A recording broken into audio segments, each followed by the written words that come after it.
પવિત્ર શ્રાવણ માસના તહેવારોની શ્રૃંખલા વચ્ચે અંકલેશ્વર શહેરમાં શીતળા સાતમની ભારે હર્ષોલ્લાસ અને શ્રદ્ધા ભક્તિ સાથે ઉજવણી કરવામાં આવી હતી। આ પાવન પ્રસંગે શહેરના વિવિધ સ્થળોએ આવેલા માતાજીના મંદિરોમાં મોટી સંખ્યામાં સૌભાગ્યવતી સ્ત્રીઓએ પૂજા અર્ચના માટે ઉમટી પડી હતી।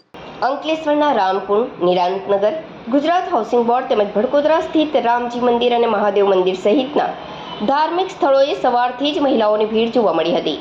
ગૃહિણીઓએ સમૂહમાં એકત્ર થઈ શીતળા માતાનું વિધિવત પૂજન અર્ચન કરીને ધન્યતા અનુભવી હતી। લોકમાન્યતા મુજબ જન્માષ્ટમી અગાઉ આવતી શીતળા સાતમનું વિશેષ મહત્વ છે। વ્રતધારીઓએ વહેલી સવારે ઠંડા પાણીથી સ્નાન કરી સ્વચ્છ વસ્ત્રો ધારણ કરીને માતાજી સમક્ષ ઘીનો દીવો પ્રગટાવ્યો હતો। મહિલાઓએ બાળકોના દીર્ઘાયુ, પરિવારની રક્ષા અને સુખાકારી માટે ખોળો પાથરીને પ્રાર્થના કરી હતી। પરંપરા મુજબ શીતળા સાતમના દિવસે ઘરમાં ચૂલો કે સગડી સળગાવવામાં આવતી નથી। અંકલેશ્વરની મહિલાઓએ આ નિયમનું ચુસ્તપણે પાલન કરી એક દિવસ અગાઉ એટલે કે રાંધણ છઠના દિવસે બનાવેલું ભોજન જ આખો દિવસ ગ્રહણ કર્યું હતું। સ્ત્રીઓએ શીતળા માતાની વાર્તાનું શ્રવણ વાંચન કરી પર્વની ઉજવણી કરી હતી। દિવસભર મંદિરોના પટાંગણમાં શ્રદ્ધાળુઓનો ભારે ધસારો રહ્યો હતો। જય શીતલા માતા।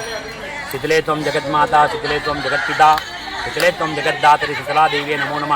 આજ રોજ રામકુંડ તીર્થની ઉપર ઘણા વર્ષો થઈ ગયા, ઘણા વર્ષોથી આજે રામકુંડના તીર્થની ઉપર એક શ્રાવણ માસ સુદ સાતમના દિવસે મા શીતલા માતાનું અહીંયા પૂજન થાય છે। તો શીતલા માતાનું પૂજન એટલા માટે કરવામાં આવે છે કે શીતલા માતા આપણે આપણા જીવનમાં સુખી રાખે, બાલ બચ્ચાને સુખ અને સંપત્તિ આપે। શીતલા માતાને આપણે પ્રાર્થના કરીએ છીએ કે અમારા બચ્ચાઓને ટળા સીરા રાખજો।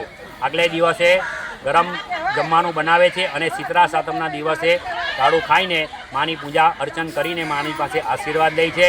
તો માની પાસે આપણે આશીર્વાદ લેવું કે હે શીતલા માતા, જેવા બાલ બચ્ચાને ટળા સીરા રાખજો અને એમના મારા જીવનમાં સુખી રાખજો। જય શીતલા માતા।